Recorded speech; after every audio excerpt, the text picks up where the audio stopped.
आता 3च दिवस राहिले ना, विस्तारपूर्वक शक्य नाही आहे. म्हणून मी आता थोडक्यात तुला भगवंताचं चरित्र सांगतो, सावधान चित्तानं ऐक. राजा, आदिनारायण परमात्मा त्यांच्या नाभिकमलापासून ब्रह्मदेवाची उत्पत्ती आहे. ब्रह्मदेवाचे मरीची महाराज, त्यांच्या पुढे कश्यप महाराज आणि त्यांच्या पुढे विवस्वान, पुढे वैवस्वत मनु महाराज, यांना श्राद्धदेव म्हणतात. याच वैवस्वत मनु महाराजांना इक्ष्वाकु, नृग, शर्याती, दिष्ट, धृष्ट, करुषक, नरिष्यंत, प्रशरद्र आणि नभग, कवी आणि विभू असे पुत्र झालेले आहेत. आणि या प्रत्येकाचा वंश एवढा पवित्र आहे महाराज. आणि त्या वंशाचं वर्णन करत असताना शुकदेवजी महाराज शर्याती आणि सुकन्या यांचं आख्यान सांगतात. मोठी गोड कथा आहे. याच सूर्यवंशामध्ये, वैवस्वत मनवंतरामध्ये, हा सूर्याचा वंश आहे बरं का. श्राद्धदेव म्हणू, वैवस्वत म्हणजे सूर्यनारायण. हा सूर्यवंश अतिपवित्र आहे. या वंशामध्ये नभग राजा झाला. नभगाचा नाभाग आणि नाभागात अंबरीशोभूत, त्या नाभागाचा पुत्र अंबरीश नामक आहे, ज्या अंबरीशानं आपल्या भक्तीच्या जोरावर भगवंताला अंकित केलेलं आहे. ज्या अंबरीशाला दुर्वासाने शाप दिला होता की तुला 10 जन्म घ्यावे लागतील, तो भक्ताचा शाप स्वतः भगवंताने घेतला आणि 10 अवतार घेतले महाराज.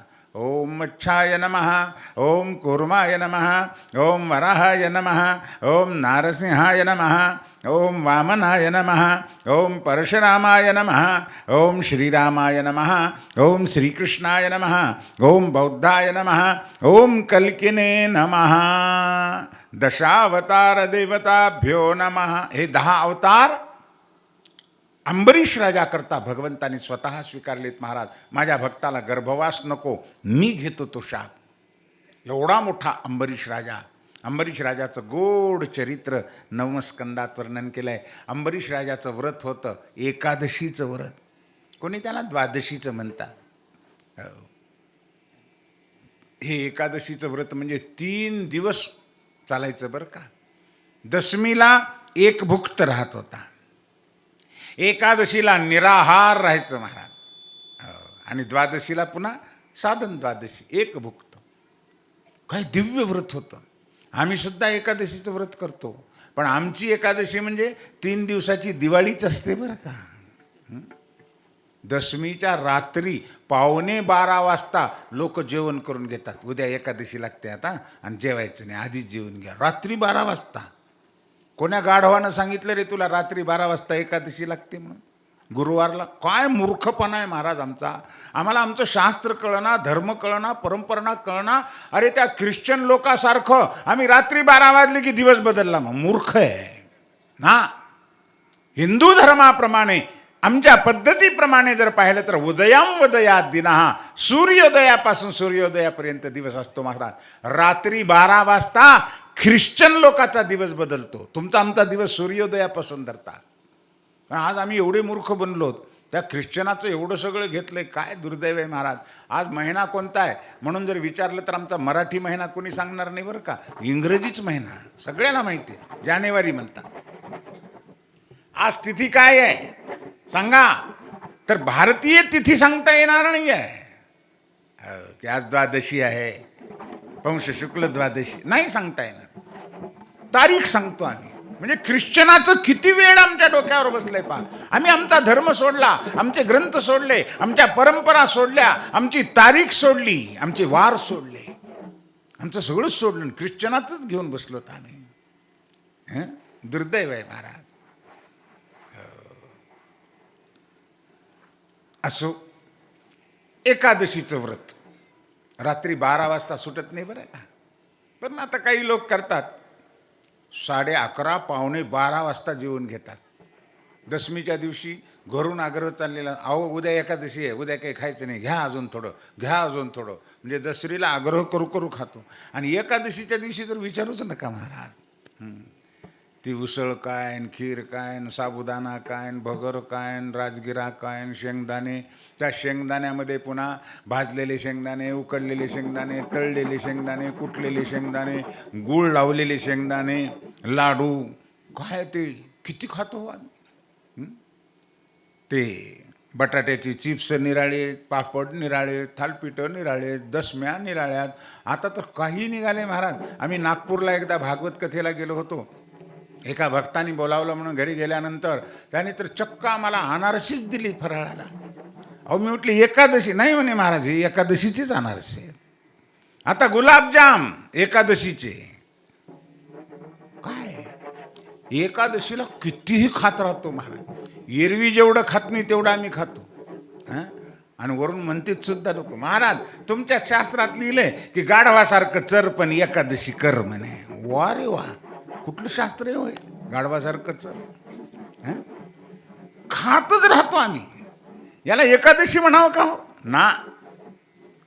व्रताचं विडंबन केलंय आम्ही. आम्हाला आमचे व्रत म्हणजे काय त्याचा अर्थच कळाला नाही. व्रत का करायचं, व्रत कसं करायचं. अरे एकादशीला उपवास करावा महाराज. उपवास म्हणजे काय, काहीतरी साबुदाणा आणि भगर खाल्ला म्हणजे त्याला उपवास म्हणत नाही आहेत. उप म्हणजे जवळ, वास म्हणजे राहणे. मनानं भगवंताच्या जवळ त्या दिवशी राहायचंय, याला उपवास म्हणतात. अखंड मनामध्ये भगवंताचं चिंतन करायचं. करून पहा किती आनंद येतो महाराज. मन भगवंताकडे रमवा, भगवंताच्या नामात रमवा मनाला, भगवंताच्या रूपामध्ये रमवा. भगवंताचं ते सावळं सुंदर रूप ध्यानामध्ये आणा. त्याच्या जवळ बसा, त्याचं चिंतन करा.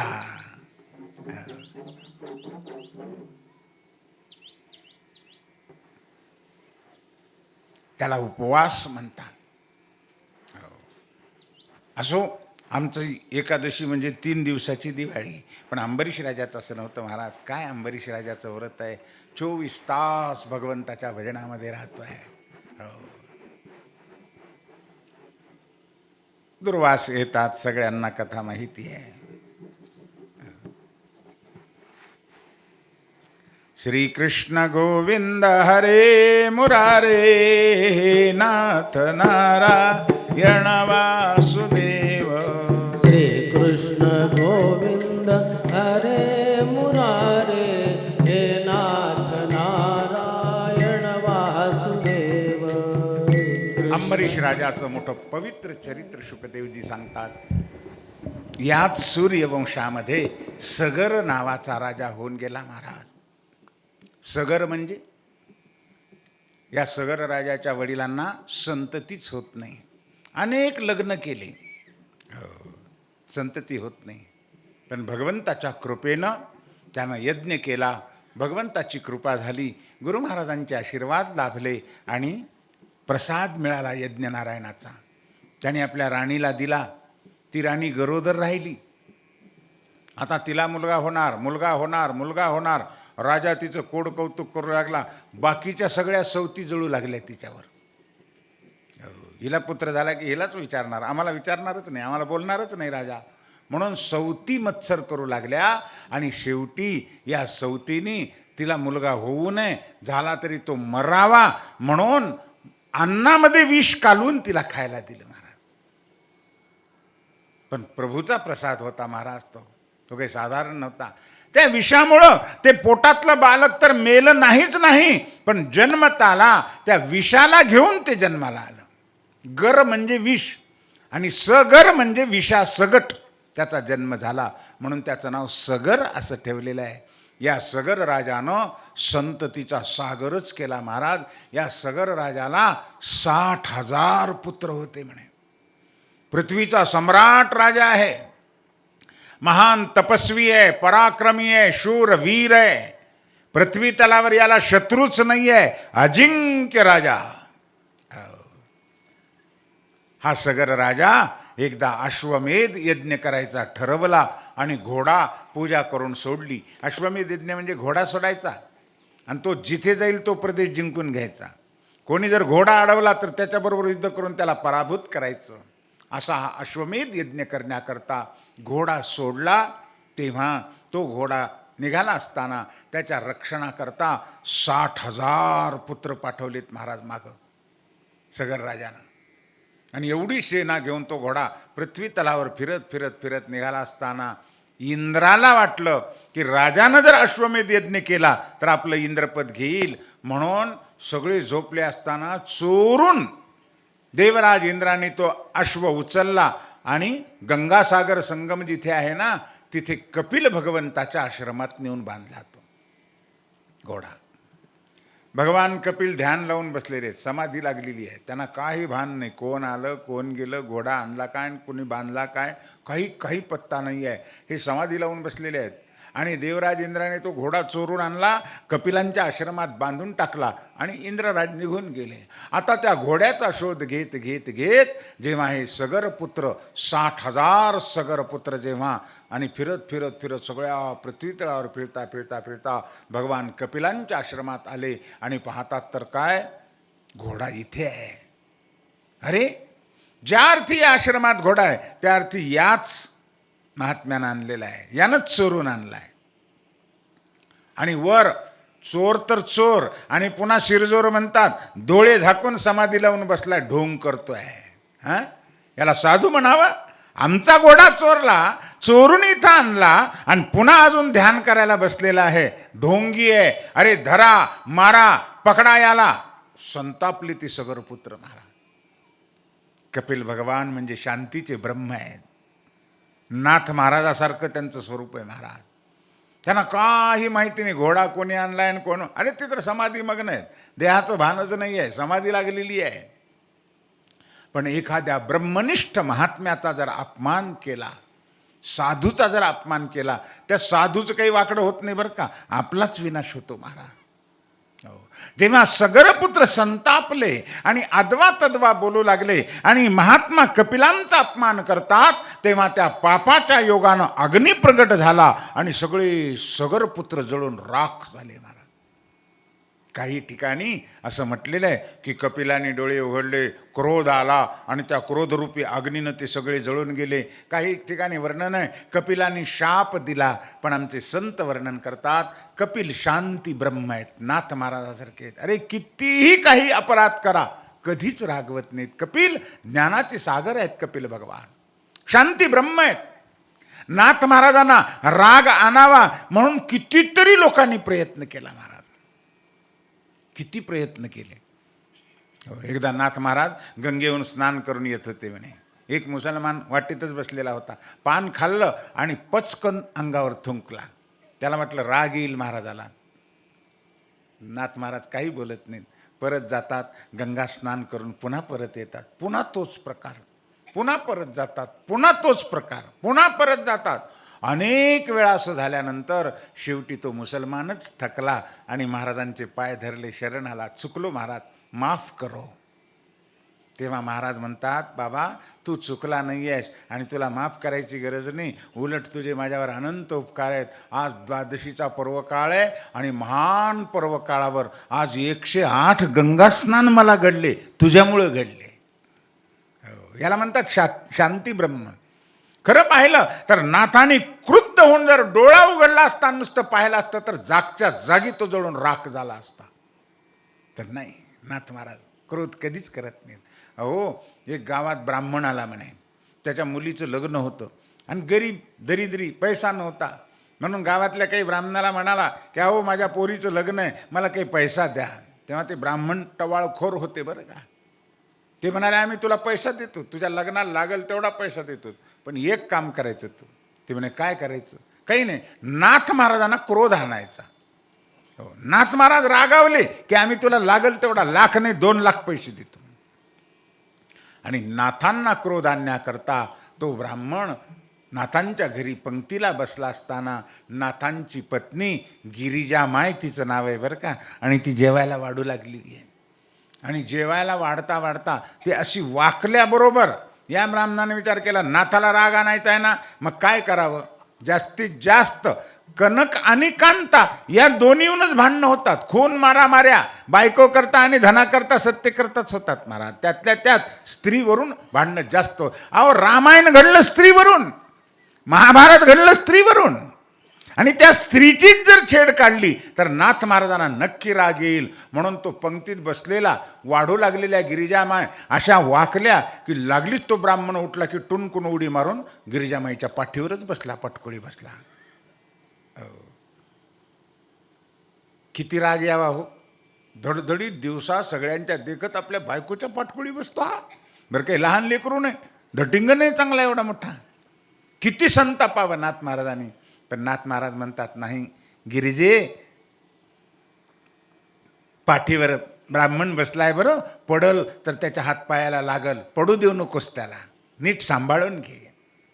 तेव्हा गिरिजे माय सुद्धा तेवढ्याच अधिकाराची महाराज महान साध्वी पतिव्रता होती.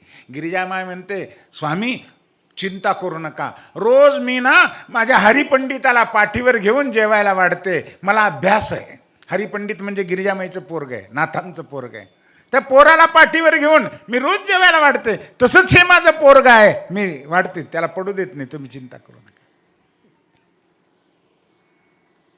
याला म्हणतात शांती महाराज. कितीही प्रयत्न केले नाथांना क्रोध आणण्याचा पण कधीच क्रोध नाही. तसं कपिल भगवान शांती ब्रह्म आहेत महाराज, कधीच क्रोध नाही आहे, शांत आहेत. मग हे जळाले कसे तर त्यांच्याच पापानं ते जळाले महाराज. शुकदेवजी सांगतात राजा एखादा ब्रह्मनिष्ठ महात्मा आहे, तपस्वी ब्राह्मण आहे, एखादा साधू आहे, नामधारक आहे, आणि त्याचा जर अपमान आम्ही केला तर तो काही पाहत सुद्धा नाही, काही म्हणत सुद्धा नाही आहे, पण त्या पापानं आम्हीच संपून जातो महाराज.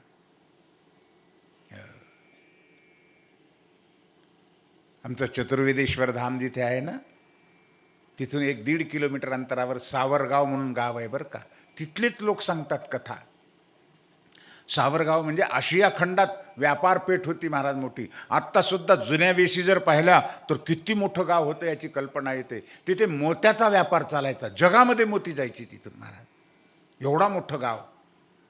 पण एकदा त्या गावामध्ये एक साधू आला, एक महात्मा आला, आणि 3 दिवस त्या गावामध्ये फिरला, पण कोणी चतकोर तुकडा त्याला खायला दिला नाही महाराज. भुके भुके मेला तो. हो, पाणी प्यायला दिलं नाही. कोणी सन्मान तर सोडा, पण खायला चतकोर भाकरी दिली नाही, कोणी पाणी प्यायला दिलं नाही आहे. तसाच 3 दिवस राहून भुकेला साधू तसाच निघून गेला. त्यानं शाप काही दिला नाही, पण एक महान अधिकारी संत गावातून उपवासी गेला म्हणून त्या गावचंच पुण्य संपलं महाराज. आणि त्या क्षणापासून आजपर्यंत गाव वसाड पडून गेलेलं आहे महाराज. प्रेतासारखी कळ आहे त्या गावामध्ये आज सुद्धा. 1 वर्षाच्या आत एवढा दुष्काळ पडला की सूपभर मोती द्यावे आणि सूपभर ज्वारी घ्यावी, तेव्हा कुठं जगायला मिळतंय. खूप दुष्काळ पडला, लोक खूप मरण पावले. एवढंच नव्हे, आजही त्या गावामध्ये अशी रवणूक नाही आहे, प्रसन्नता नाही आहे. स्मशानासारखी अवकळ आहे सगळ्या गावावर महाराज. ज्या गावामध्ये संतांचा अपमान होतो त्या गावाचा विनाश आहे. ज्या राज्यामध्ये संतांचा अपमान होतो त्या राज्याचा नाश आहे. ज्या कुळामध्ये महात्म्याचा अपमान होतो ते कुळ संपतं. तुम्ही रामायण वाचा, महाभारत वाचा. रामायणामध्ये कथा येते, बिभीषण नावाचा रामभक्त रावणाचा बंधू आहे. रावण जेव्हा त्याला लाथ मारतो आणि त्याचा अपमान करून हाकलून देतो, त्याच क्षणी रावणाचं कुळ संपलं महाराज. जोपर्यंत बिभीषण रावणाच्या पक्षामध्ये आहे तोपर्यंत राम सुद्धा त्याला मारू शकले नाही आहे. महाभारतात कथा येते, विदुरजी महाराज जोपर्यंत दुर्योधनाच्या पक्षामध्ये आहेत, मंत्री म्हणून आहेत, तोपर्यंत दुर्योधनाला कोणीच मारू शकला नाही आहे. आणि विदुरजींनी त्याग केला आणि निघून गेल्यानंतरच दुर्योधन संपला, कौरव कुळ संपलं. दुर्योधनानं विदुरांचा अपमान केला, रावणानं बिभीषणाचा अपमान केला. जिथे जिथे ज्या कुळात संतांचा अपमान होतो त्या कुळाचा नाश होतो महाराज. ज्या व्यक्तीनं महात्म्याचा अपमान केला ती व्यक्ती संपून जाते महाराज. म्हणून जीवनामध्ये महापुरुषांचा अपमान कधी करू नये महाराज. आणि त्या अपमानाच्या योगानं 60,000 सगत पुत्र जळून राख झाले. आता घोडाही गेला, सगर पुत्रही गेले, यज्ञही थांबला. तेव्हा सगर राजानं आपल्या दुसऱ्या अन्य एका पत्नीपासून झालेला असमंजस नावाचा पुत्र त्याच्यापासून झालेला त्याला पाठवलं, जा रे बाबा, अंशुमान नामक आहे, जा पहा कुठे घोडा का आहे, यज्ञ करायचा आहे आपणाला. मग अंशुमान जात आहे, कपिल भगवंताला शरण जात आहे. या सगरांचा चुलता कपिल भगवंताला साष्टांग वंदन करून स्तुती करून प्रसन्न करून घेतो. महाराज, हे सगळे माझे पितर आहेत, माझे चुलते आहेत आणि ते तुमच्या शापानं मरण पावलेले आहेत. तेव्हा त्यांचा उद्धार करण्याचा उपाय सांगा. आणि माझ्या वडिलांनी यज्ञ करायचा ठरवलेला आहे आणि तो घोडा तुमच्या आश्रमात आहे, तेवढा घोडा द्या. तेव्हा कपिल भगवान म्हणतात, कोणाचा घोडा, कोणाचा यज्ञ, कोणाचे पितर, कोण जळून, मला काय माहिती आहे म्हणे. अरे माझ्या शापामुळं नाही, हे त्यांच्या त्यांच्या पापामुळं जळून मेलेले आहेत महाराज. जा घेऊन तो घोडा, कर यज्ञ वडिलांचा पूर्ण. आणि कपिलांच्या आज्ञेप्रमाणे तो घोडा आणला, यज्ञ पूर्ण केला आणि पुन्हा कपिल भगवंताला प्रार्थना केली की महाराज, आता हे पितर जे आहेत ना जळून राख झालेत, यांना दुर्गती प्राप्त झाली आहे, कारण साधूचा अपमान यांच्या हातून घडलेला आहे. त्यांना मोक्ष प्राप्त होण्याकरता मला काही उपाय सांगा. हे सगळे माझे पितर 60,000 जे आहेत ना, यांचा उद्धार कसा होईल मला सांगा, मी त्यांना मुक्त कसं करू सांगा. तेव्हा कपिल भगवंतांनी सांगितलं, बाबा याला एकच उपाय आहे. काय कर, स्वर्गामध्ये असणारी, सत्य लोकामध्ये असणारी जी गंगा मैया आहे ना, गंगा मैयाला तू इथं घेऊन ये. त्या गंगेचा स्पर्श यांच्या अस्थीला झाला, यांच्या राखेला झाला की यांचा उद्धार होईल. दुसरा उपाय नाही आहे. यांना पापातून मुक्त करणारी एकच गंगा मैया आहे, म्हणून त्या गंगेला घेऊन या आणि त्या गंगेला, सत्यलोकातली गंगा मैया पृथ्वी तलावर आणण्याकरिता सगराच्या पुत्राने घोर तपश्चर्या केली. महाराज, सगळं आयुष्य तप केलं, पण गंगा मैया काही प्रगट झाली नाही, प्रसन्न झाली नाही. पुढे त्याच्या पुत्रांनी तप केलं, अंशुमांस तपस्तेपे, अंशुमानानं घोर तप केलं. महाराज, स एव दिलीपहा, काही ग्रंथामध्ये त्याचंच नाव दिलीप सांगितलंय बरं का. दिलीप राजा आयुष्यभर त्यानं तपश्चर्या केली महाराज, पण गंगा मैया काही प्रसन्न झालीच नाही. पुन्हा त्याचा पुढे पुत्र भगीरथ नावाचा, आपल्या पितरांचा उद्धार करण्याकरिता माझ्या वडिलांनी, आजोबांनी सगळं आयुष्य तपामध्ये घालवलं, तरीही गंगा मैया प्रसन्न झाली नाही. चला आपणही ते कार्य करूया पितरांच्या उद्धाराकरिता. म्हणून भगीरथ राजांनी घोर तप केलं आणि भगीरथ राजाच्या तपाला, भक्तीला, प्रेमाला पाहून गंगा मैया प्रगट झाली त्याच्यासमोर. केव्हा रे बाळा, का तप करतोयस? तेव्हा भगीरथानं प्रार्थना केली गंगा मातेची, मैया हे माझे पितर आहेत, आजोबा पंजोबा खापर पंजोबा आहेत आणि ते असं असं जळून राख झालेले आहेत, 60,000 जण आहेत. कपिल भगवंतांनी सांगितलंय की तुझा स्पर्श झाल्याशिवाय यांचा उद्धार होणार नाही आहे. म्हणून माय, तू सत्य लोकातून इथं ये आणि माझ्या पितरांचा उद्धार कर, एवढीच प्रार्थना आहे. तेव्हा गंगा मैया भगीरथ राजाला म्हणते, बाळा यायला काही हरकत नाही राजा, मी येते, तुझ्या पितरांचा उद्धार करते, पण 2 अडचणी आहेत म्हणे माझ्यासमोर. काय अडचणी आहेत? पहिली अडचण अशी आहे, मी सत्य लोकातून खाली पडत असताना माझा वेग कोण धारण करेन? कारण इतक्या वेगात मी येते की पृथ्वी फाटून मी रसातळाला निघून जाईल. माझा वेग धारण करणार कोणीतरी पाहिजे. गंगेचा खूप वेग आहे बरं का. अजून सुद्धा भगवान शंकरांनी एवढं तिला अडवून धरून सुद्धा, तुम्हाला गंगेचा वेग काय पाहायचं झालं तर हरिद्वार ऋषिकेशला जाऊन पहा. अहो त्या हरिद्वारला गंगेत स्नान करता येत नाही महाराज, साखळीला धरल्याशिवाय. साखळीला धरून स्नान करावं लागतंय. गंगेचा वेग काय पाहायचा असेल तर उत्तर काशीला जा, गंगोत्रीला जा आणि तिचा वेग पहा महाराज. नाही जाऊच शकत नाही आम्ही त्या प्रवाहात, इतका वेग आहे. गंगा मैया म्हणते मी पृथ्वीला पाडून रसातळाला निघून जाईन, माझा वेग धारण करणारा कोणीतरी पाहिजे. तेव्हा भगीरथाने हात जोडले, आई चिंता करू नको, मी भगवान शंकरांची प्रार्थना करतो, भगवान शंकर तुझा वेग धारण करतील. ठीक आहे, पहिली अडचण मिटली. आता दुसरी अडचण काय आहे? गंगा मैया म्हणते, भगीरथा मी जर पृथ्वी तलावर आले तर या पृथ्वीवरचे पापी लोक माझ्यामध्ये येऊन स्नान करतील आणि आपण केलेलं सगळं पाप माझ्यात धुवून टाकतील. मग ते त्यांचं पाप माझ्याजवळच येणार आहे ना. मग ते माझ्याजवळ साठलेलं पाप ते धुवायचा काही उपाय असला तर मी येते, नाहीतर सगळ्याचं पाप घेऊन मी कुठं जाऊ? मला नरकात जावं लागेल.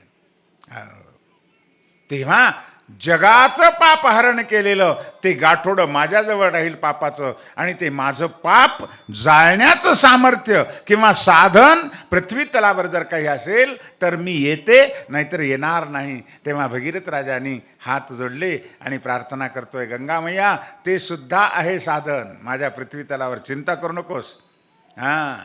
तुझं पाप नाहीसं करण्याचं सामर्थ्य असलेले साधन इथं आहे.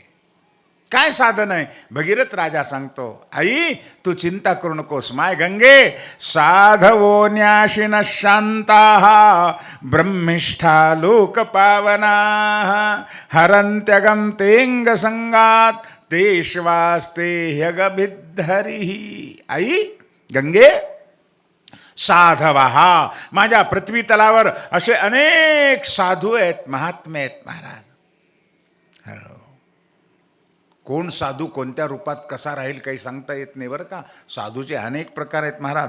बालोन्मत्त पिशाचवत, काही लहान लेकराच्या वृत्तीनेच राहतात, काही उन्मत्तपणे वागतात. हो, गजानन महाराजांचे चरित्र पहा, अंगावर कधी वस्त्र घालायचंच नाही आहे, मोरीतलं पाणी प्यायचं, हो, उघडं नागडं फिरायचं. हो, बालोन्मत्त पिशाचवत. तुकामाई येळेगावची, त्यांचं चरित्र पहा, अद्भुत चरित्र आहे महाराज. बालोन्मत्त पिशाचवत. काही साधू असे आहेत, असे तपस्वी महान अधिकारी साधू माझ्या पृथ्वी तलावर गावोगावी जागोजागी आहेत. साधवो न्याशिनः, संन्यासी महात्मे, सर्वसंग परित्याग ज्यांनी केलेला आहे असे संन्यासी महात्मे.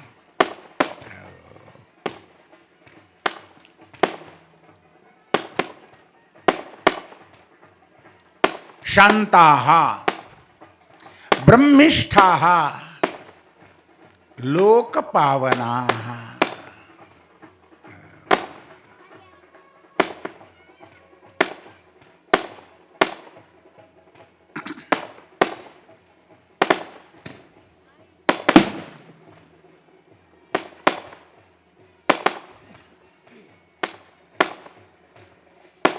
श्री कृष्ण गोविंद हरे मुरारे, नाथ नारायण वासुदेव.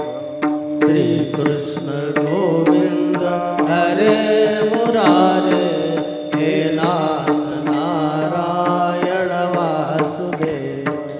श्री कृष्ण गोविंद हरे मुरारे, नाथ नारायण वासुदेव.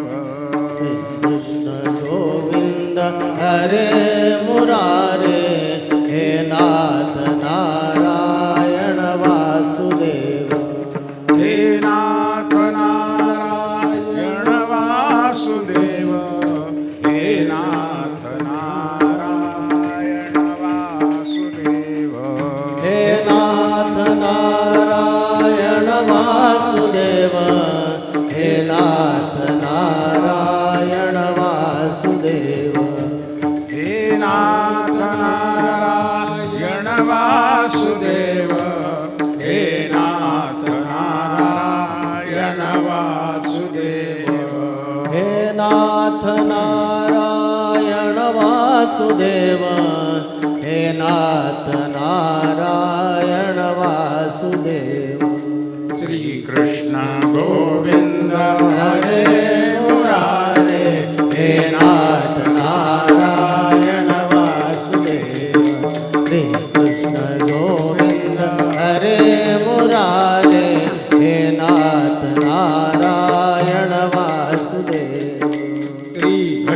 राजा गंगा मातेला प्रार्थना करतोय की मैया माय गंगे, माझ्या पृथ्वी तलावर असे अनेक साधू आहेत, संत आहेत, महंत आहेत, संन्यासी महात्मे आहेत. संन्यासी महात्मा कोणाला म्हणावं? आता टी व्हीचं बटन दाबा आणि पहा, आज अयोध्येमध्ये लाखोच्या संख्येनं संन्यासी महात्मे आहेत महाराज. काय अयोध्या नगरी नटली आहे, सजली आहे. साधू संतांनी जागोजागी पदोपदी साधू संत आलेले आहेत. संन्यासी याला म्हणावं ज्यांनी लोकेशणा, वित्तेषणा, दारेषणा, पुत्रेषणा सर्वस्वाचा त्याग केला आणि जे भगवंताला शरण गेले ते संन्यासी महात्मे या पृथ्वी तलावर खूप आहेत, खूप आहेत. आजही साधू कलियुग म्हणतात, पण खूप साधू महात्मे आहेत महाराज. तुम्ही हिमालयामध्ये जा, नर्मदेच्या तीरावर जा, शरयूच्या तीरावर जा, गंगेच्या तीरावर जा, काशीला जा, मथुरेला जा, जागोजागी लाखोच्या संख्येनं साधू संत आहेत महाराज. अजूनही आहे. अरे हे आहेत म्हणून आम्ही जिवंत आहेत महाराज. ज्या दिवशी साधू संपतील, संन्यासी महात्मे संपतील, त्या दिवशी जगत संपणार आहे. त्यांच्या पुण्याईवर जगतो आम्ही. साधवो न्याशीन शांता. भगीरथ राजा गंगा मातेला म्हणतोय, मैया माझ्या पृथ्वी तलावर साधू आहेत, संन्यासी आहेत, ब्रह्मचारी आहेत, तपस्वी आहेत, संन्यासी संत आहेत. हो, यांचा महिमा काय आहे? भगीरथ राजा सांगतोय की जगाचा पाप तू धुवून काढतेस गंगा मैया. हो, पण ते तुझं पाप हरण करण्याचं सामर्थ्य या संतांच्या चरणामध्ये आहे. मैया या संतांनी तुझ्यामध्ये बुटकी मारली आणि यांच्या पायाचा स्पर्श झाला की तू निष्पाप होतेस. हरंत्य गमतेंग संगात. काय महिमा आहे महाराज या साधू संतांचा, या महात्मे लोकांचा, की जगाचं पाप हरण करणारी गंगा मैया आहे, पण त्या गंगेचं पाप हरण करण्याचं सामर्थ्य या संतांच्या चरणामध्ये आहे. म्हणून संत सर्वोत्तम आहे. तीर्थयात्रा दोन लोक करत असतात. एक तुम्ही आम्ही सामान्य संसारी जीव तीर्थामध्ये बुटकी मारतो. कशा करता?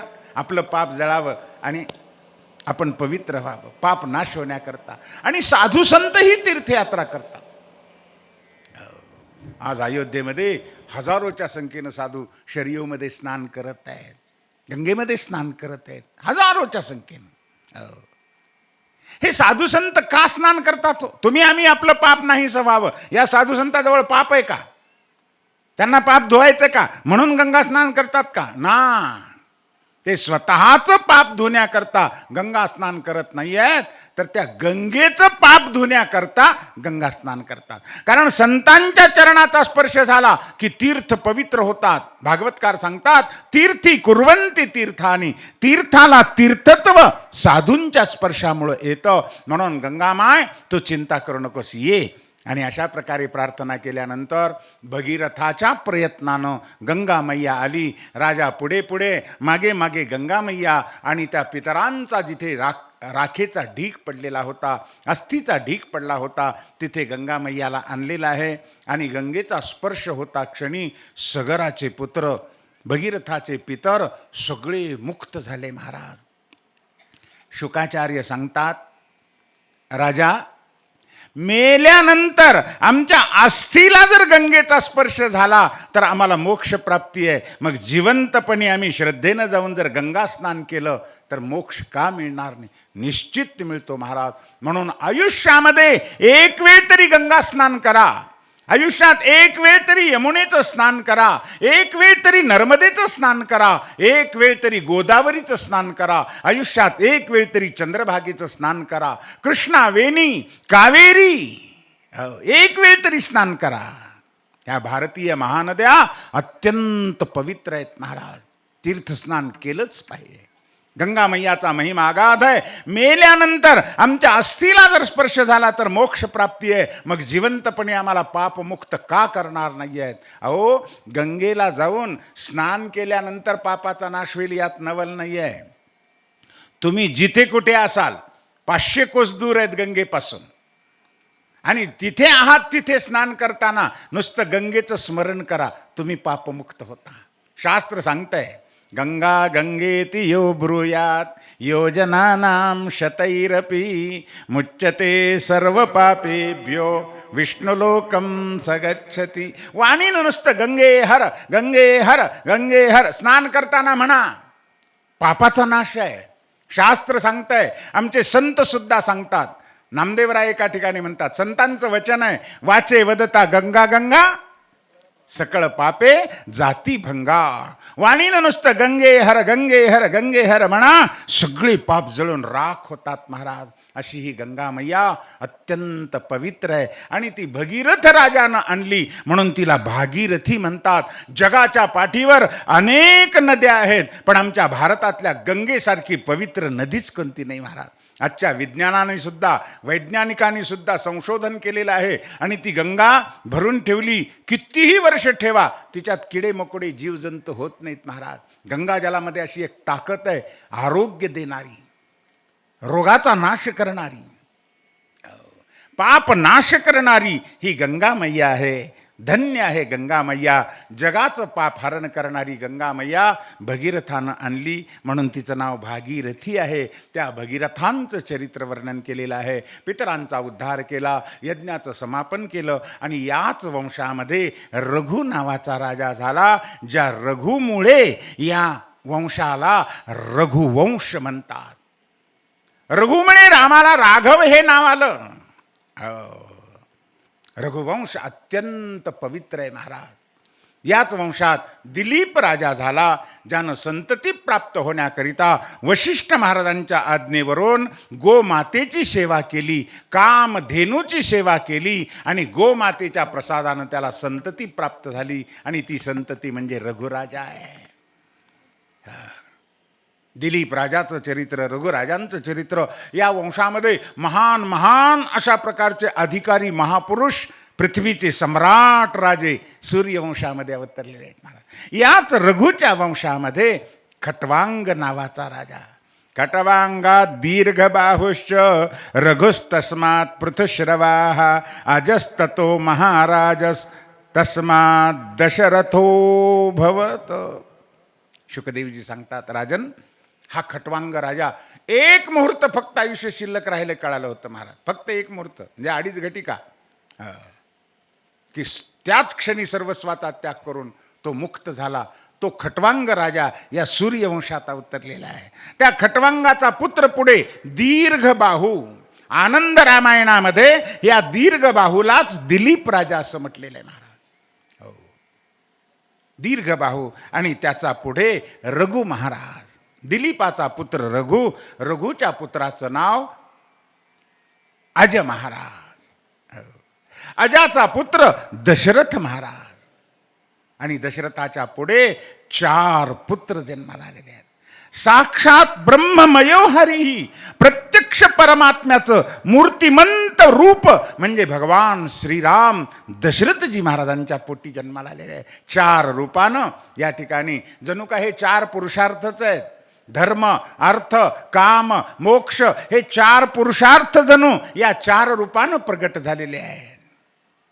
राम लक्ष्मण भरत शत्रुघ्ना इति संज्ञया तस्यानुचरितं राजा ऋषिभिस्तत्वदर्शिभिः.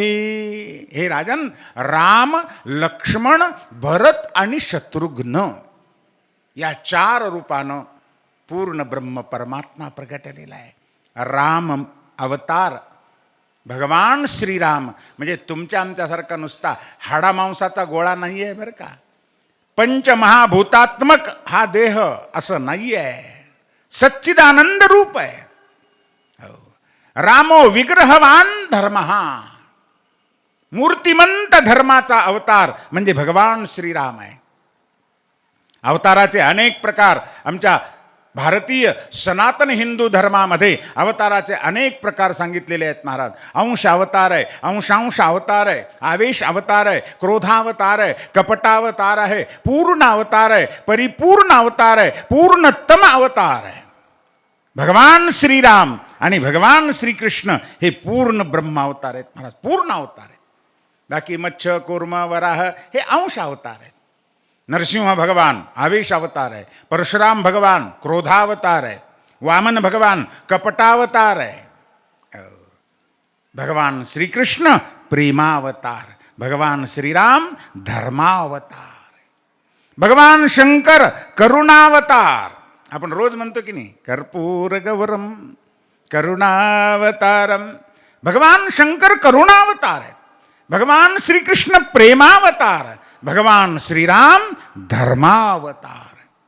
केवळ रावणाला मारण्याकरता, कुंभकर्णाला मारण्याकरता राम अवतार नाहीये, तर संपूर्ण विश्वातल्या प्रत्येक मानव मात्रानं धर्माचं आचरण कसं करावं, धर्म शिकवण्याकरता धर्माचा अवतार म्हणजे राम अवतार आहे महाराज. प्रत्येकाने वागावं कसं हे जर शिकायचं असेल तर रामचरित्र पहा महाराज. आमचे बाबा पूज्यपाद अनंत श्री विभूषित प्रातस्मरणीय महामहोपाध्याय यज्ञेश्वर शास्त्री कस्तुरे महाराज नेहमी प्रवचनातून सांगायचे बरं का, फार गोड सांगायचे की आमच्या भारतीय संस्कृतीमध्ये 3 ग्रंथ आहेत आणि हे 3 ग्रंथ 3 गोष्टी शिकवतात. वागावं कसं, जगावं कसं आणि मरावं कसं, या 3 गोष्टी सांगणारे 3 ग्रंथ. वागावं कसं शिकायचं असेल रामायण पहा, जगावं कसं शिकायचं असेल महाभारत पहा आणि मरावं कसं शिकायचं असेल तर भागवत पहा. रामकथा, रामचरित्र, राम अवतार हा प्रत्येक मानवाला आदर्श आहे महाराज.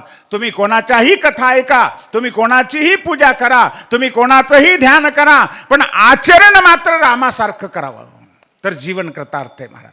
वागावं कसं हे जर शिकायचं असेल तर रामचरित्र पहा. प्रत्येक पात्र आदर्श आहे महाराज. आदर्श माता, आदर्श पिता, आदर्श पुत्र, आदर्श पत्नी, आदर्श पती, आदर्श मित्र, आदर्श शत्रू, आदर्श राजा, आदर्श प्रजा. अरे या सगळ्यांचा आदर्श जर तुम्हाला कुठे पाहायचा असेल तर राम रूपामध्ये पहा महाराज. रामाचं चरित्र निष्कलंक आहे. वाल्मिकी ऋषींनी रामकथा वर्णन करताना, रामायण लिहिताना सगळं साहित्यशास्त्र दोंडाळून पाहिलं. कुठेतरी उपमा द्यावी रामाला, कोणाची तरी उपमा द्यावी, पण नाही महाराज, रामाला उपमाच नाही. अनुपम चरित्र आहे, निष्कलंक चरित्र जगाच्या पाठीवर जर कोणाचं असेल तर भगवान श्रीरामाचं चरित्र आहे महाराज. निष्कलंक चरित्र आहे. हिमालयासारखं उत्तुंग चरित्र जर पाहायचं असेल तर भगवान श्रीरामाचं चरित्र. आदर्श मानव म्हणून जर कोणाकडे पाहायचं असेल भगवान श्रीरामाचं चरित्र आहे महाराज. रामकथा अतिपवित्र आहे, अति गोड आहे, मधुराति मधुर आहे. शुकदेवजी महाराज ती रामकथा गातात. राजन गुरुवरते त्यक्त राज्यम व्यचरदनुवनम पाद पदभयाम पदायाः. राजन भगवान श्रीराम वडिलांचं वचन सत्य करण्याकरिता एका क्षणात राज्याचा त्याग करतात. गुरुवर्थे त्यक्त राज्य. वडिलांचं वचन सत्य करण्याकरिता राज्याभिषेक ठरला आणि रात्रीतूनच सगळं पार्ट बदलतं. वनवासाला जावं लागतंय. पण राम त्याला म्हणतात महाराज, राज्याभिषेक होणार म्हणून कधी हर्ष केला नाही आणि वनवासाला जावं लागतंय म्हणून अश्रूचा एक थेंब नाही डोळ्यामध्ये महाराज. जो आनंद राज्याभिषेकात तोच आनंद वनवासामध्ये सुद्धा आहे महाराज. लक्ष्मणजी म्हणतात, रामायणात वर्णन आहे बरं का, रामा दादा या म्हाताऱ्या दशरथाचं काय ऐकता, बायकोच्या वचनात गुरफटलेला, कामाच्या अधीन झालेला, आणि तुम्हाला वनवासाला पाठवतो. नाही, मी नाही जाऊ देणार. मी या दशरथाला बांधून टाकतो, कैदेमध्ये टाकतो आणि तुम्हाला राज्याभिषेक करतो. कोण आडवा येतो पाहतो मी. कोणी जरी आडवा, अरे सगळं ब्रह्मांड मी जाळून राख करीन, तुमच्या अभिषेकात कोणाला विघ्न आणू देणार नाही. संतापले लक्ष्मणजी महाराज. तेव्हा भगवान शांत करता, लक्ष्मणा थोडं थोडं शांत हो, शांत हो, इतका क्रोध नको करू.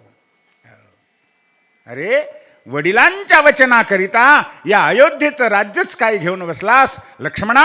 माझे पिताश्री म्हणतील तर मी एका क्षणात माझ्या प्राणाची आहुती वडिलांच्या वचनाकरता द्यायला तयार आहे.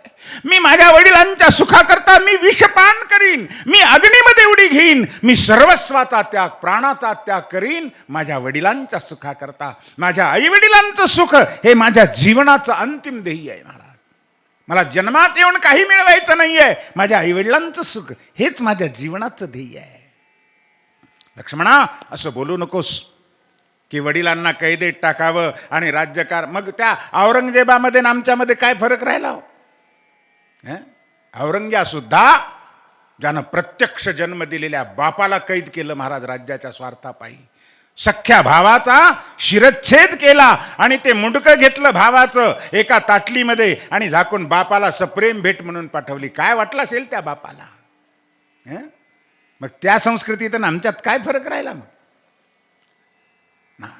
वडिलांच्या वाक्याकरिता प्रभूंनी राज्याभिषेक त्याग केला, वनवास स्वीकारला. सज्जन हो, त्या युगामध्ये भगवान श्रीरामाला 14च वर्ष वनवासात जावं लागलं होतं, पण आजच्या युगामध्ये 500 वर्ष वनवासात जावं लागलं होतं. मला 500 वर्षापासून भगवान श्रीरामाचं मंदिर तयार होत नव्हतं.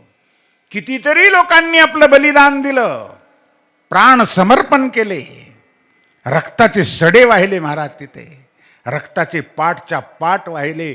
लाखोच्या संख्येनं हिंदूंनी प्राणाचं बलिदान दिलं आणि त्या बलिदानाची सार्थकता आजच्या क्षणी झाली आहे महाराज.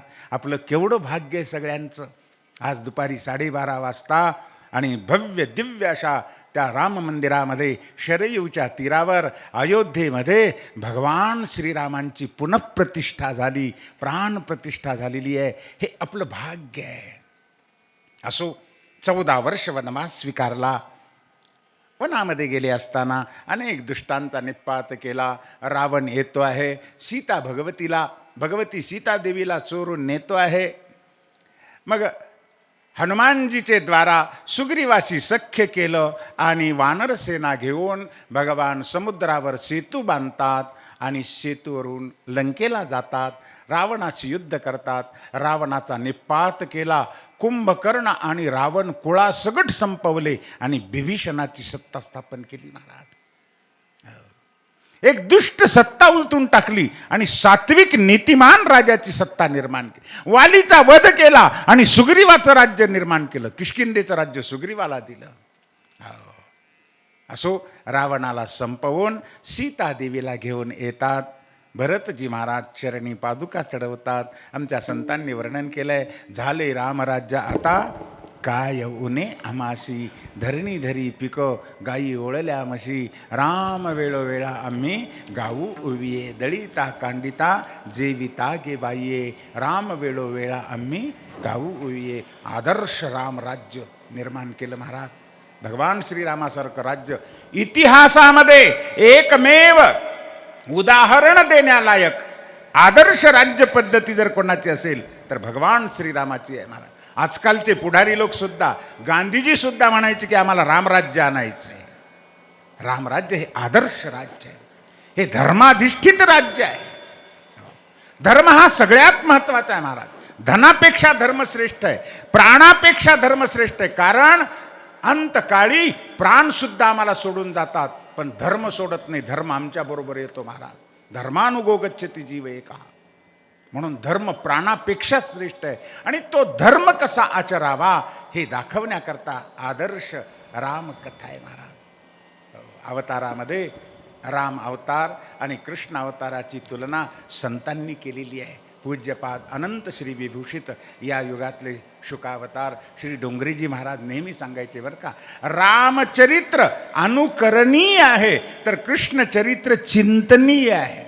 कृष्णलीला चिंतन करा, श्रवण करा, त्याचा उच्चार करा. आमच्या संतांनी सुद्धा सांगितलंय, चरित्र ते उच्चारावे केले देवे गोकुळी. भगवंतानी गोकुळात जे चरित्र केलंय त्याचा उच्चार करावा. आचार करण्याकरता कृष्णलीला नाही बरं का, आचार करण्याकरता रामलीला आहे. काही काही लोक म्हणतात, महाराज कृष्णाने 16,108 केल्या होत्या, मग आम्हाला 16 करायला काय हरकत. अरे 16 नाही बाबा, 16,000 कर नाही, 16 लाख कर. पण कृष्णाने 16,000 राण्या करण्यापूर्वी पुतनेच्या स्तनातलं विष, हलाहल विष पचवलं होतं. तू सुद्धा बेटा 100 ग्राम एंड्रीनची बाटली पिऊन दाखव, पचव आणि मग पुन्हा पुढचं लीला कर. शक्य आहे का हो? कृष्णाने गिरिराज गोवर्धन पर्वत 7 दिवस करंगळीवर उचलून धरला. तुला एक लोटा उचलणं होत नाही बेटा. आणि निघाला कृष्ण लीला करायला ना. कृष्णाने केलेली लीला अद्भुत आहे महाराज. ती आम्हाला करण्याकरता नाही, आचरणाकरता कृष्ण लीला नाही आहे. संत सांगतात कृष्णाने सांगितलेलं करावं आणि रामाने केलेलं करावं महाराज. रामलीला अनुकरणीय आहे, रामकथा अनुचरणीय आहे, अनुकरणीय आहे. वागण्यासाठी रामलीला आहे महाराज. कृष्णाने सांगितलेलं करावं, कृष्णाने केलेलं करू नये. रामलीला किती सरळ आहे हो. रामलीलेमध्ये काही वाकडेपणा नाही, कुठे कुटील नाही, कपट नाही, कारस्थान नाही, काही नाही. अगदी सरळ सरळ लीला आहे. प्रत्येक कथा, प्रत्येक चरित्र पहा. आणि कृष्णाची लीला कुठंच सरळ नाही महाराज. राम शत्रूबरोबर सुद्धा सरळ वागला, कृष्ण मित्राबरोबर सुद्धा कधी सरळ वागत नाही बरं का. त्या कर्णाचं चाक बुडालं, अर्जुनाला म्हणतो मार बाण याच वेळी, हीच वेळ आहे. प्रभू रामचंद्रांचं चरित्र अत्यंत सरळ सरळ आहे, सोपं आहे. पहा, रामाचा अवतार दिवसा दुपारी 12 वाजता, नेमकं उलट कृष्णाचा अवतार रात्री 12 वाजता. रामाचा अवतार राजगृहामध्ये, कृष्णाचा अवतार कारागृहामध्ये. रामाचा अवतार शुक्ल पक्षात, नेमकं उलट कृष्णाचा अवतार कृष्ण पक्षामध्ये. राम दुपारी 12 वाजता अवतरलेले आहे, कृष्ण रात्री 12 वाजता अवतरले आहे. रामाचं सगळंच सरळ आहे महाराज.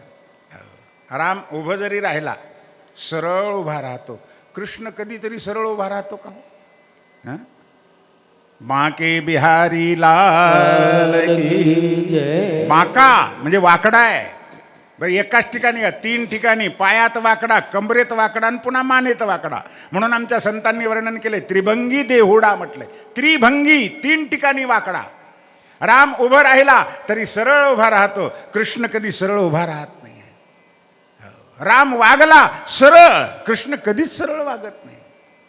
रामाचं नाव सुद्धा पहा किती सरळ आहे हो. राम एक तरी जोडाक्षर आहे का हो? नाही, सरळ सरळ. आणि कृष्ण नाम पहा, कृष्ण, दोन्ही जोडाक्षर, एकही अक्षर सरळ नाही, वाकडेच अक्षर आहेत.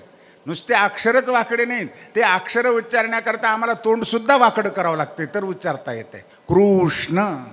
पण राम नाम अति सरळ आहे महाराज. राम नाम सोपं आहे, राम लीला सरळ आहे. भगवान श्रीराम तुम्हाला आम्हाला वागण्याकरता, आचरणाकरता, आदर्श दाखवण्याकरता लीला आचरून दाखवतात. रामाच्या प्रत्येक लीलेमध्ये आदर्श आहे महाराज. गोड कथा, रामकथा वर्णन करून, सूर्यवंशाची कथा वर्णन करून पुढे सोमवंशाची कथा करतात. आदिनारायण परमात्मा, त्यापासून ब्रह्मदेव आणि पुढे मग अत्री महाराज. अत्रीच्या पोटी चंद्रमा आणि त्या चंद्रमापासून वंश वाढला म्हणून त्याला चंद्रवंश म्हणतात. याच चंद्रवंशामध्ये नहुष राजा झाला. या नहुषाच्या पुढे यती, ययाती, आयती, वियती आणि कृती. याच ययातीच्या वंशामध्ये यदु, तुर्वसु, द्रुयु, अनु आणि पुरु, शर्मिष्ठा आणि देवयानी 2 भार्या आहेत त्याला. यदु हा भगवान श्रीकृष्णाचा मूळ पुरुष आहे, ययातीच्या पोटी आलेला आहे. आणि शेवटचा पुत्र पुरु, यत्र जातोसी भारत. शुकाचार्य म्हणतात, राजा परीक्षिते, तू ज्या कुळात जन्माला आलास ना, त्या कुळाचा मूळ पुरुष असलेला जो पुरु आहे ना, तो पुरु या ययाती राजाचा धाकटा पुत्र आहे. वयानं लहान आहे पण गुणानं महान आहे महाराज. तो पुरुवंश वर्णन केला. ज्या पुरुच्या वंशामध्ये दुष्यंतादी अवतरलेले आहेत, ज्या पुरुच्या वंशामध्ये पांडवांचा अवतार झाला, परीक्षिती राजा ज्या वंशात अवतरला, तो पुरुवंश वर्णन केला, यदुवंश वर्णन केला. नवम स्कंदामध्ये ज्या यदूच्या वंशामध्ये भगवान श्रीकृष्ण प्रगट झालेले आहेत, पूर्ण ब्रह्म परमात्मा भगवान श्रीकृष्ण ज्या यदुवंशामध्ये प्रगट झाले, तो यदुवंश नवम स्कंदामध्ये वर्णन करून नवम स्कंद पूर्ण केला. आधीच तर आज उशीर झालेला आहे, आपणाला वेळ कमी आहे, म्हणून आपण थोडक्यात कथा पाहून त्या भगवंताच्या चरणी साष्टांग वंदन करूया, क्षमा याचना करूया आणि नवम स्कंद पूर्ण केला. ज्या नवम स्कंदामध्ये सूर्यवंश आणि सोमवंश, महान महान अधिकारी सत्पुरुषांच्या कथा, भगवत भक्तांचं चरित्र आणि भगवंताच्या अवतार कथा वर्णन करून नवमस्कंद पूर्ण केला. आता दशमस्कंदाला आरंभ होतो आहे. दशमस्कंद म्हणजे भागवताचं हृदय आहे बरं का. जसं संपूर्ण शरीरात हृदय हार्ट हे अत्यंत महत्त्वाचं आहे, तसं दशमस्कंद भागवताचं हृदय आहे, ज्यामध्ये भगवान श्रीकृष्णाच्या बाललीला वर्णन केलेले आहेत. त्या दशमस्कंदाचा आरंभ होतो आहे. 5 वाजलेले आहेत. कार्यकर्त्यांकडून सूचना आलेली आहे की 5 वाजता आरती व्हावी. त्याप्रमाणे आपण सगळेजण थोडंसं नामसंकीर्तन करून भगवान श्रीकृष्णांचा जन्मोत्सव करूया. वसुदेवसुतं देवं कंसचानूरमर्दनं देवकी परमानन्दं कृष्णं वन्दे जगद्गुरुं. गोपाल कृष्ण भगवान की जय. कृष्ण कन्हैया लाल की जय. वृंदावन प्यारी लाल की जय. श्रावण वद्य अष्टमी बुधवार रोहिणी नक्षत्र रात्री 12 वाजता मथुरेच्या कारागृहामध्ये भगवंताचा अवतार होतो. भगवान चतुर्भुज रूपानं प्रगट होतात. पुन्हा देवकी माता प्रार्थना करते, बालरूप दाखवा. बालरूप घेतात आणि भगवंतांनी आपल्या पिताश्रींना आदेश दिल्याप्रमाणे ते बालरूप घेऊन वसुदेवजी महाराज गोकुळामध्ये येतात आणि नंदबाबाच्या वाड्यावर नंदबाबा, यशोदामय्या, गोप गोपी, गायी वासरं, साधू संत हे सगळेच जण मिळून खूप सुंदर असा भगवंताचा जन्मोत्सव साजरा करतात. एकमेकाच्या अंगावर मोती उधळत आहेत, सोन्याच्या मोहरा उधळतात, कोणी फुलं उधळत आहेत, दही दूध शिंपडत आहेत, एकमेकाच्या मुखात लोण्याचे आणि गोळे भरवत आहेत, बधाई देत आहेत. नंद घर आनंद भयो, जय कन्हैया लाल की, जय कन्हैया लाल की. नंद बाबाच्या वाड्यावर खूप सुंदर असा भगवंताचा जन्मोत्सव साजरा होतो आहे. गोप गोपी, नंद यशोदा मैया, साधू संत भजन करून भगवंताचा जन्मोत्सव करतात. आपणही थोडंसं 2 मिनिट भगवंताचा जन्मोत्सव करूया. नंद घर आनंद भयो, जय कन्हैया लाल की. नंद घर आनंद भयो, जय कन्हैया लाल की. नंद घर आनंद भयो, जय कन्हैया लाल की. जय कन्हैया लाल की हो, जय कन्हैया लाल की. जय कन्हैया लाल की हो, जय कन्हैया लाल की. जय कन्हैया लाल की हो, जय कन्हैया लाल की. जय कन्हैया लाल की हो, जय कन्हैया लाल की. नंद घर आनंद भयो, जय कन्हैया लाल की. नंद घर आनंद भयो, जय कन्हैया लाल की. नंद घर आनंद भयो, जय कन्हैया लाल की. नंद घर आनंद भयो. जय कन्हैया लाल की. जय कन्हैया लाल की हो, जय कन्हैया लाल की. जय कन्हैया लाल की हो, जय कन्हैया लाल की. जय कन्हैया लाल की हो, जय कन्हैया लाल की. जय कन्हैया लाल की हो, जय कन्हैया लाल की. हाथी घोड़ा जीने तेने पार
राधिराज प्रभु रामचंद्र भगवान की जय। पवन सुत हनुमान की जय। भगवान श्रीकृष्णांच्या बाललीला काला गोड गोड कथा शुकदेवजी महाराज राजा परीक्षितीला सांगत आहेत. काय सांगतात उद्या दुपारी 2 वाजता पाहूया. झालेली सेवा गुरुमाऊलींच्या चरणकमली निवेदित असो. सज्जन हो, माता भगिनी बंधुवर्ग सगळ्यांना प्रेमाची विनंती आहे की अनंत जन्मातील भाग्याच्या उदयामुळं आपल्या जीवनात आजचा हा दिव्य महोत्सव सोहळा याच देही याच डोळा पाहण्याचं भाग्य आपणाला लाभलेलं आहे. गेल्या 500 वर्षापासून आमच्या भारतीय संस्कृतीवर आमच्या राष्ट्रावर लागलेला कलंक डाग धुवून काढण्याचं महान कार्य भगवंताच्या कृपेनं आणि भगवंताच्या योजनेमुळेच आपलं एवढं मोठं भाग्य आहे महाराज की परम आदरणीय मोदीजीसारखा महापुरुष वा. एक राष्ट्राध्यक्ष म्हणून लाभलेला आहे. सज्जन हो, हे अत्यंत दुर्मिळ दृश्य आहे बरं का. खरं तर मोदीजी महान महात्मा आहेत बरं का. संत आणि मोदीजीत काही फरक नाही बरं का. अरे हिमालयामध्ये राहून तपश्चर्या करून आलेला महात्मा आहे महाराज. त्यागमय जीवन. त्याग काय असतं हे मूर्तिमंत प्रतीक पाहायचं असेल तर आमच्या पंतप्रधानांकडे पाहू महाराज. प्रेम, निस्वार्थ, राष्ट्रभक्ती. गेले 11 दिवस झालं महाराज उपवास करतायत. सोपं नाही बरं का. काल एक एकादशी होती तर आम्हाला एकादशीचा उपवास केला तर कळकळ कळकळ करतंय महाराज. कधी खाईन की काय नाही की घरातल्या माणसालाच खायला उठता येईल. 1 दिवसाचा उपवास होत नाही. 11 दिवस उपवास. केवढी तपश्चर्या आहे.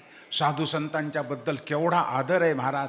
अरे कोणी कितीही निंदा करू द्या, नको नको ते शब्द बोलले, पण आयुष्यात कधीच एका शब्दानं सुद्धा कधी कोणाला दुखवलं नाही महाराज. सहन केलं सगळं. सहनशीलता तशीच आहे. त्यागही तसाच. निस्वार्थ निष्कलंक चरित्र आहे महाराज. जसं भगवान श्रीरामाचं चरित्र कुठं डंकच नाही आहे तसं निष्कलंक चरित्र आहे महाराज. तपोमय जीवन, त्यागमय जीवन, निस्वार्थ जीवन, भक्तिमय जीवन, राष्ट्रमय जीवन, संपूर्ण जीवन ज्यांनी श्वासनश्वास आपल्या देहाचा कणन कण रोमन रोम राममय बनवला. आयुष्यातला एक क्षण ना क्षण ज्यांनी राष्ट्राकरता आणि धर्माकरता समर्पण केला. आपल्या आयुष्यातला एक कण ना कण ज्यांनी गोरगरिबाकरता समर्पण केला. असं एक आदर्श व्यक्तिमत्व आणि त्यांच्या पवित्र हस्ते आज अयोध्येमध्ये भगवान श्रीरामांची प्राण प्रतिष्ठा झाली आहे महाराज. हे आपलं सगळ्यांचं महद्भाग्य आहे.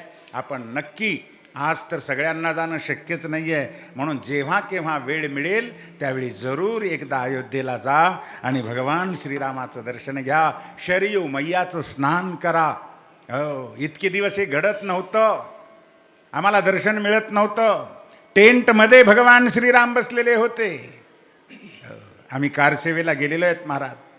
अहो तिथपर्यंत जाऊसुद्धा दिलं नाही आम्हाला. रस्त्यातच अटक केली, कारागृहात डांबून टाकलं. पण आता ते दिवस राहिले नाही आहेत. आता आपले दिवस आलेले आहेत महाराज.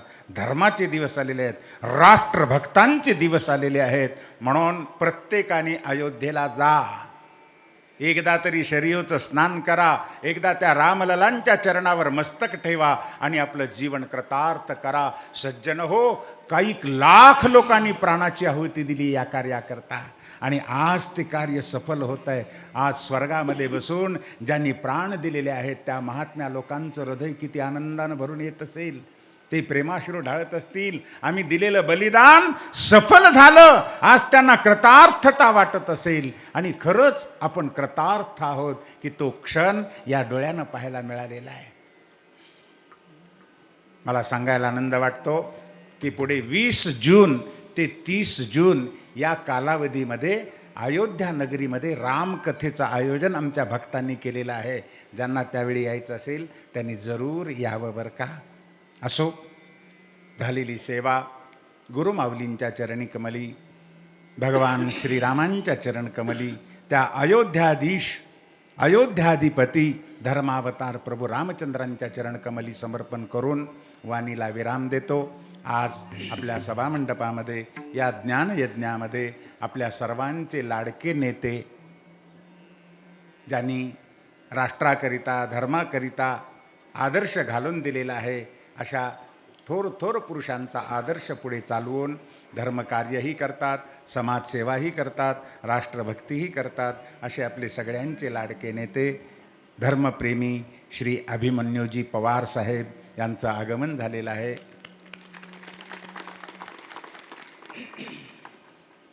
आता यजमान आरती करतील आणि त्यानंतर लगेच कार्यक्रम होणार आहे. पाकिस्तान नाशार्थम राम नाम जपमहं करिष्ये असा संकल्प करून तेव्हापासून आम्ही रोज संध्याकाळी एक माळ सगळे विद्यार्थी मिळून जप करतो बरं का, आज तागायत. आणि आज त्याची पूर्णाहुती होते आहे. भगवंताच्या कृपेनं त्या रामनामाच्या पुण्याईनं लवकरात लवकर राम मंदिर निर्माण झालं. तेव्हा त्याची सांगता पूर्ण होती म्हणून सगळ्यांनी एक माळ जप करायचा आहे बरं का. आणि एक माळ जप झाल्यानंतर आरती होईल.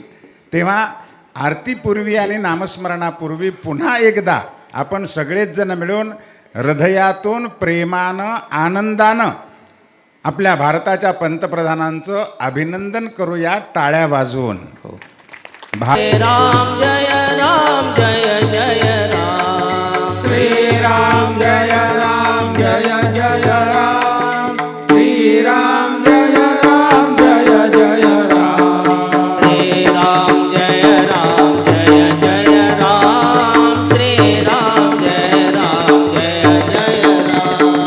श्रीराम जय राम जय जय राम, श्रीराम जय राम जय जय राम, श्रीराम बोला बोला जय जय राम, श्रीराम जय राम जय जय राम, श्रीराम जय राम जय जय राम, श्रीराम जय राम जय जय राम, श्रीराम जय राम जय जय राम,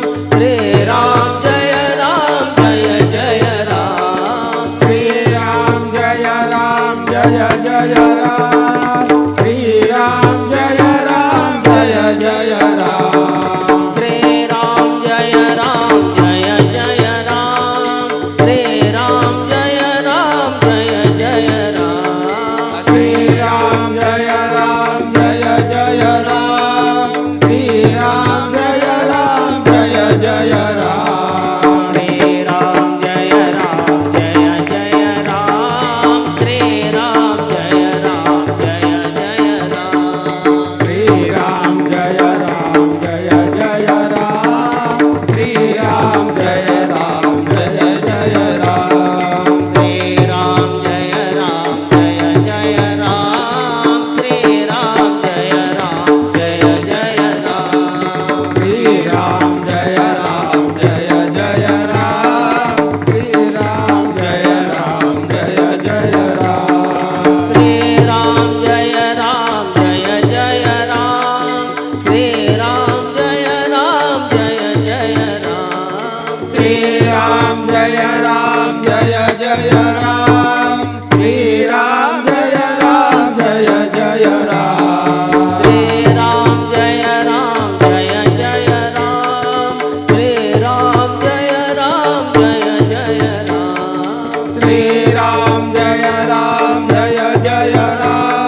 आरतीसाठी उठा सर्वजण आरतीसाठी उठा वाळू पाहू सुंदर मेघश्याम श्रीराम जय जय राम देव वाळू पाहू सुंदर मेघश्याम कनकाचे तात करी धनुष्यबाण मारुती समभूमा हात जोडून श्रीराम जय जय राम आरती वाळू पाहू सुंदर मेघश्याम भरत शत्रुघ्न दोघे थोड्या ढाळीती सिंहासनी आरूढले जानकीपती श्रीराम जय जय राम आरती वाळू पाहू सुंदर मेघश्याम लक्ष्मण सेवा करे रामचंद्राचे 14 वर्ष आहार निद्रा नाही तयासे श्रीराम जय जय राम आरती वाळू पाहू सुंदर मेघश्याम विष्णुदास नामा मने मागणे हेचे अखंडित सेवा घडो रामचंद्राचे श्रीराम जय जय राम आरती वाळू पाहू सुंदर मेघश्याम श्रीराम जय जय राम आरती वाळू पाहू सुंदर मेघश्याम आरती वाळू पाहू सुंदर मेघश्याम તમને જો जो जे सावरिया हरने आरती के जो तमने जो जे सावरिया हरने आरती के जो आरती की जो हरि ने आरती की जो आरती की जो हरि ने आरती की जो तमने जो जे सावरिया हरने आरती की जो तमने जो जे सावरिया हरने आरती की जो यही मन को ध्यान धरे जो पूजा ममता की जो यही मन को ध्यान धरे जो पूजा ममता की जो सारंग धरणे शरण आई जो सारंग धरणे शरण आई जो भवसागर तरले जो तमने जो जी सावरिया हरने आरती की जो तमने जो जी सावरिया हरने आरती की जो आरती की जो हरिने आरती की जो आरती की जो हरिने आरती की जो तमने जो जी सावरिया हरने आरती की जो તમને જો जी सावरिया चंद्र सूरज ज्योत जगाए